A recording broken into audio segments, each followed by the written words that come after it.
Olha só, gente, o advogado e professor de direito constitucional e também especialista em liberdade de expressão, o André Marsiglia, acabou aí, meus amigos, fazendo um contraponto bastante contundente, bastante forte, com uma análise cirúrgica e para cima do seu debatedor, né, para cima aí do seu oponente na CNN. Oponente esse, gente, que já é uma figura carimbada da CNN, né, com posições totalmente ideológicas, com visões, umas narrativas totalmente voltadas para a esquerda, que é o advogado Augusto Botelho, gente. Os dois estavam debatendo sobre essa denúncia apresentada pela PGR para cima do capitão Bolsonaro, e a cada episódio, a cada narrativa jurídica indagada pelo Augusto Botelho, o mesmo era rebatido com uma análise cirúrgica do André Marsiglia, gente.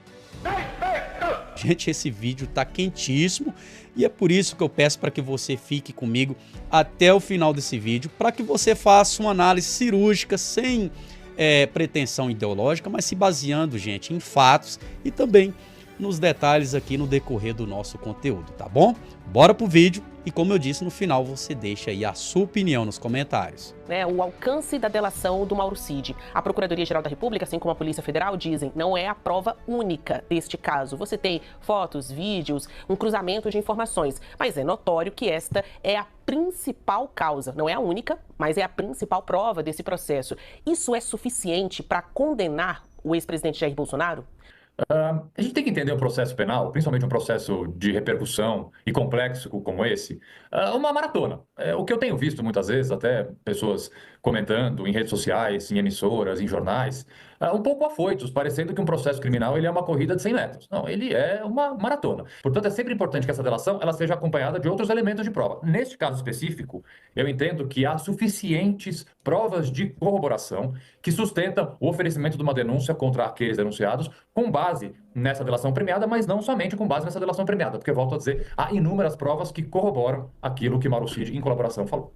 A delação do Mauro Cid, ex-ajudante de ordens do ex-presidente Jair Bolsonaro, eu costumo dizer nessas análises, interações aqui na CNN, é o HD do Bolsonaro. Ele sabia de muita coisa, ou de tudo, que se passava ali dentro do gabinete presidencial. O que ele disse, que tem sido utilizado como meio de prova, fazendo esse cruzamento com outros elementos da investigação, é suficiente para condenar Bolsonaro? Olha, eu entendo que não. Eu entendo que a gente tem ali diversos fatos dispersos, mas esses fatos precisam ser colados por provas. E essas provas precisam estar presentes já agora na denúncia, ou pelo menos nessa delação a que tivemos acesso. E eles não estão, né? E se eles não estão, isso precisaria ou demandaria, então, diligências mais efetivas por parte da PGR. Essa peça, do jeito que está, ela junta esses fatos dispersos com narrativas. E narrativas não são suficientes para uma peça técnica, uma peça jurídica. Eu concordo com o Botelho quando ele diz que nós estamos diante de uma maratona, mas a gente não pode começar a maratona do meio do caminho, a gente não pode começar a maratona com uma pessoa correndo mais que a outra e nem com uma tendo um obstáculo no caminho e a outra não. Esse processo, ele tem sido iniciado, ou essa denúncia, enfim, todas essas investigações têm sido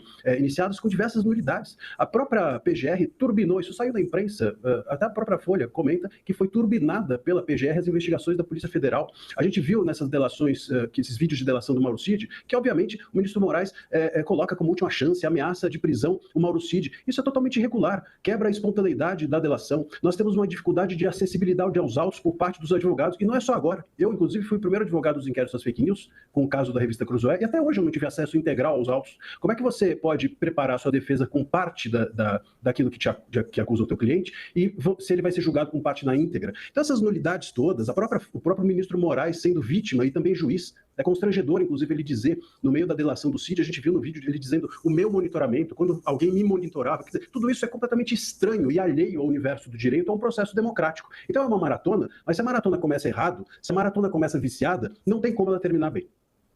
Bom, aqui tentando combinar uma resposta jurídica com nuances políticas também, é normal em situações como estas, em que os alvos são pessoas de relevância pública, políticos, você ouvir como argumento central do campo jurídico, as provas são nulas. E como argumento central do campo político, ele está sendo perseguido.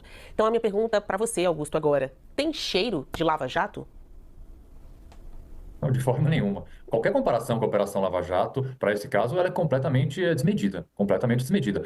Evidentemente, advogados têm todo o direito, independentemente da gravidade da acusação ou de quem seja o alvo, né? Eu, notoriamente, sou contrário ao ex-presidente Bolsonaro, ao seu posicionamento político, à sua gestão. Eu não escondo isso de ninguém, mas eu entendo que ele e todos os denunciados têm que ter acesso a absolutamente todos os meios de prova, ao direito de defesa, à presunção de inocência, mas querer comparar ao que acontece hoje neste processo, que é um processo que pode haver contestações jurídicas. Contestações jurídicas fazem parte do dia a dia da defesa, do desenrolar do processo. Eu, há 25 anos, trabalho com a advocacia criminal, na imensa maioria das vezes defendendo pessoas, e é evidente que nulidades podem ser levantadas e têm que ser levantadas, e têm que ser respondidas em despachos fundamentados. É papel da defesa fazer isso. Agora, qualquer comparação com a Operação Lava Jato, em que se criou um mecanismo, um conluio entre justiça, entre o juiz e o Ministério Público, um conluio para a produção de provas, para práticas de crimes. Crimes foram praticados por autoridades, crimes foram praticados pelo hoje senador Sérgio Moro, crimes foram praticados pelo deputado federal cassado, Deltan Dallagnol. É completamente diferente de contestar tecnicamente posições que podem ser contestadas do Supremo Tribunal Federal, do ministro relator Alexandre de Moraes. As defesas estão aí para fazer isso. Completamente diferente, volto a dizer, o que aconteceu na Lava Jato e o que vem acontecendo hoje, que pode ser objeto de críticas, de contestações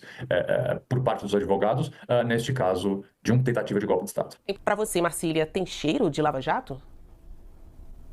Pois é, Basília, bem você disse agora. Agora também é curioso que a advocacia, que tanto criticou a Lava Jato em procedimentos heterodoxos, agora seja completamente amigável ao que tem acontecido. Veja, a gente não está falando de uma nulidade qualquer, a gente está falando de um juiz que, ao mesmo tempo, é vítima. Isso não acontece em processo nenhum, de nenhum país democrático. Não é uma questão interpretativa, é uma questão objetiva, muito objetiva.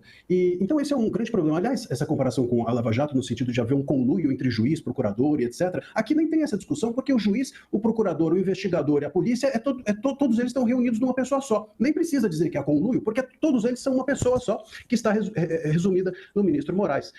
Então, isso é muito constrangedor, inclusive, até porque o Botelho falou da possibilidade de que isso seja contestado, e a possibilidade de que isso seja contestado também aqui é muito mais relativizada do que na Lava Jato, porque na Lava Jato a gente estava tratando de possíveis irregularidades na primeira instância e a gente está tratando de irregularidades objetivas na última instância. Como é que se contesta isso? Como é que se vai contestar algo que está sendo decidido pela primeira vez na última instância? Então, isso também vicia a possibilidade da presunção de inocência, porque você tira o direito das partes à irrecorribilidade. É muito grave o que está acontecendo e eu acho muito diferente do que ocorreu nesse sentido da Lava Jato.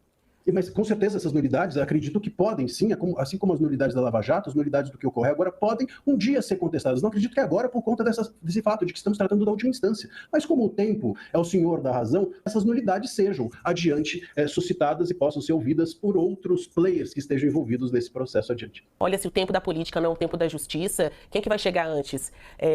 Quem vai chegar antes, Botelho? Você acha que tudo vai acontecer este ano ainda?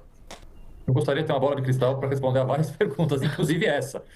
Olha, na minha experiência, eu já advoguei em alguns casos de ações penais originárias em que o caso começa no Supremo. Vamos só lembrar que isso não é uma particularidade deste caso. Toda ação penal originária que começa no Supremo, você tem o Supremo como última instância e você tem que recorrer dentro do Supremo. Isso não é uma novidade, não está acontecendo porque é o ex-presidente Bolsonaro. A ação penal 470 mensalão é uma ação penal originária, começou lá também. Eu entendo que do ponto de vista político, aqui vou fazer uma análise mais política do que jurídica, seria interessante esse processo terminar antes do ano de 2026, que é o ano eleitoral. Acho que todos nós queremos isso. Acho que é importante que ele termine antes. Agora, se isso vai acontecer ou não, eu volto à minha fala inicial. Não tenho ainda, acho que nunca vou ter bola de cristal. Há chances do processo ser submetido à análise, do recebimento da denúncia, ainda neste ano, e também o julgamento do mérito, depois de todo o processo, todo o rito de ouvir testemunhas, do contraditório, das alegações finais, ainda em 2025?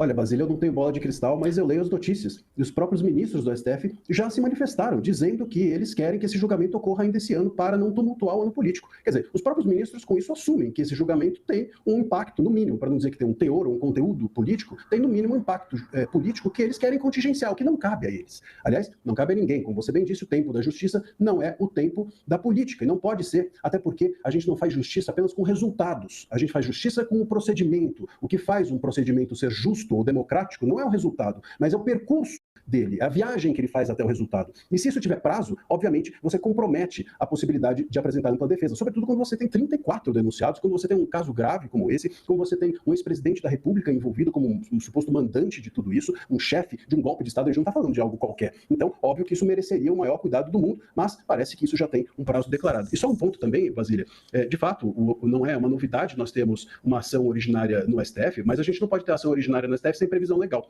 né? Não há prerrogativa de foro para os réus do dia 8, não há prerrogativa de foro para esses denunciados, e a gente então tem aqui um atalho, vamos dizer, para que o STF essa ação seja iniciada no STF. E isso também é outro ponto a se alegar nulidade.